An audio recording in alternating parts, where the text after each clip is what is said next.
the top of the top, they don't do that. They will never say, oh, because of this was happening, I forgot to do X, Y, Z. It doesn't matter if they're sick. It doesn't matter if something happens with the family. They are always going to keep their standards high. They're never going to make an excuse. Check it out.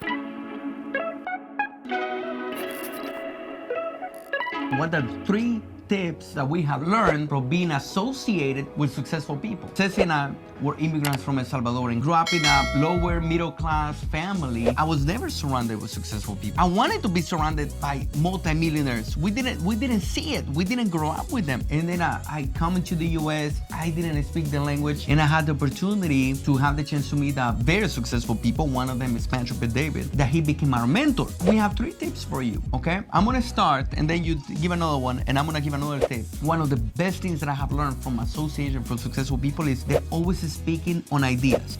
Have you heard about the saying, people says lower people, they talk about others. In Spanish, they call it chismear. Yeah, lower level people, they talk about others. Like, hey, look at how they dress. Look at All what the they time, did. they're criticizing.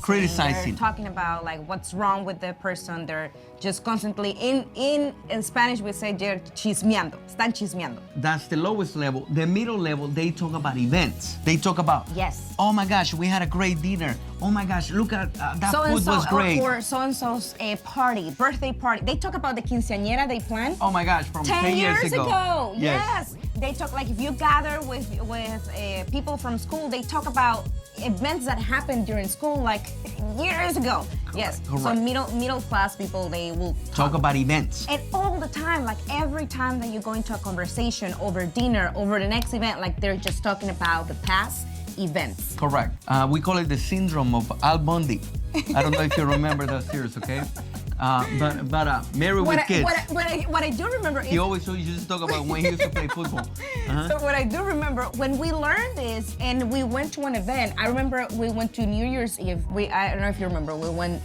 We went all the way to like a Sugarland area and we saw the fireworks, and then we're driving back, we're talking about this, we just went out to this house, hanging out with wealthy people, and then the next day, we're just talking about yesterday. And it was such a mind-blowing moment because we had just learned this principle and we found ourselves just reminiscing of what just happened the day before. And a week later, reminiscing of like how great that party was, fireworks, and we realized this is really what middle-income America do. So successful people, every time I've been around with them, okay, they're always thinking about ideas. They're always thinking, okay, what will happen if we do this? And we start dreaming, we start imagining, we start like our mind started to work. It's like this. Let's just say we're meeting with top performers, multi. These are top performers people. Yes. In their area, like in their arena, their business, and whatever they were meeting, we might be yeah. having dinner, we might be thinking about. So the idea goes like this. Okay, what will happen if we do this in the next 5 years? Rodolfo, where are you planning to live in the next 10 years? Okay, Rodolfo, what are your plans what's your vision for the business? So there is always a work in the mind, and they're always preparing for the future. Always too. preparing for like the future. The things that they talk about is, yeah, we were recently just we went to hang out together in Montana with our friends. That's where we spent Christmas. And we're talking about what's going to happen to the country with the next 5 years. And then the conversation came about what will happen in the next 10 years. And how would you prepare financially? How would you prepare for your kids if they're going to grow up in this country? And these are the conversations that we're having where they're never By the way, they are worth hundreds of millions of dollars. Yes, because there are things that you become aware of that you think of, well, I have to plan for that. I got to be prepared for that. But never comes from a fear standpoint. It never comes from a criticizing. It never comes from a victim mentality. It's always like how I'm going to get to the top, continue to stay at the top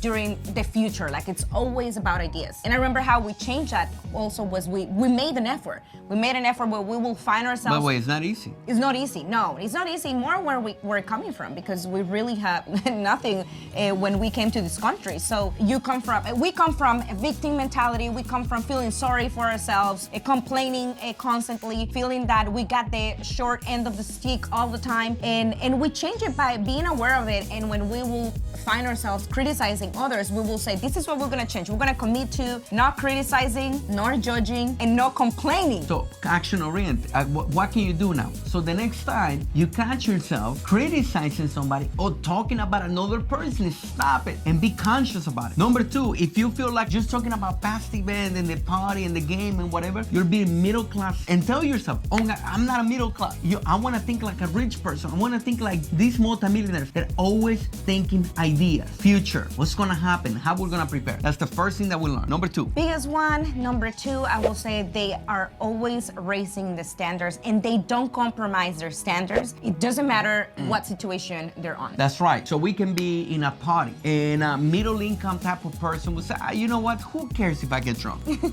Okay, who cares? I mean, who cares if I eat more than I should? Who cares if I let my kids and I forget about myself? So what I learned about these ultra rich, if you want to call it ultra rich, not rich. Rich might be $1 million, couple $1 million, $5 million, this is $10 the million. ultra wealthy. This These is are hundreds of millions. Hundreds of getting millions. close to $1 billion. Yes, getting close to $1 billion.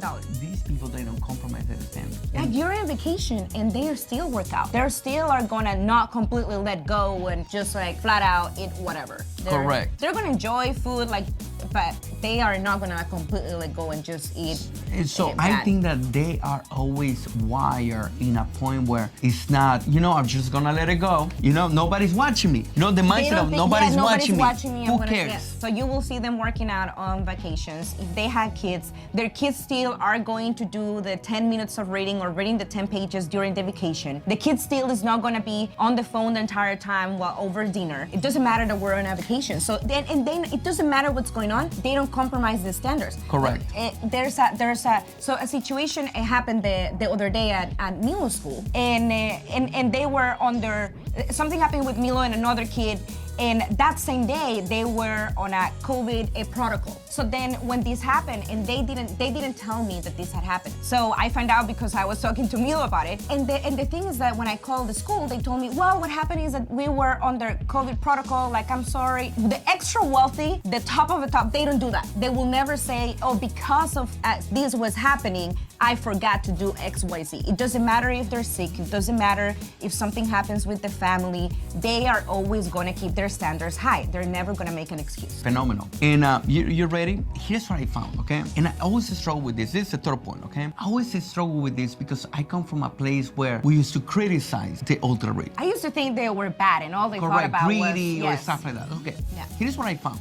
Okay, this is my experience, my personal experience. What they have is certain values and principles that they follow, okay? Now, you need to beg to be around people with the right values and principles. We were lucky to find the right people with the values and principles, but they don't compromise values and principles. I know you talk about standards, but values and principles is different. Values is values if you respect marriage, for example. Yes. If you respect the fact you need to be loyal, you need to be spiritual, there is a certain part in their life that they put up their values and principles. They all do, and coming into that, they all have, when it comes down to values and principles, they believe in God. They're big faith people. They're big faith people. Whether they believe in God or they believe in a spiritual universal force. Yes, or they are on other religion, but they have this spiritual following that I think that puts their values and principles in the right place. And I think that's something that we changed was we committed to go to church.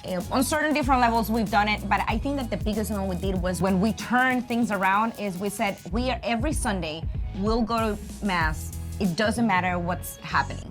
Correct. So we learn from them that whatever your values and principles are, put it over there on a pedestal. And They write down like the family's 3 values and principles. So you should be writing down. So what I learned is, okay, man, I need to define what are my values and principles. What does my family stand for?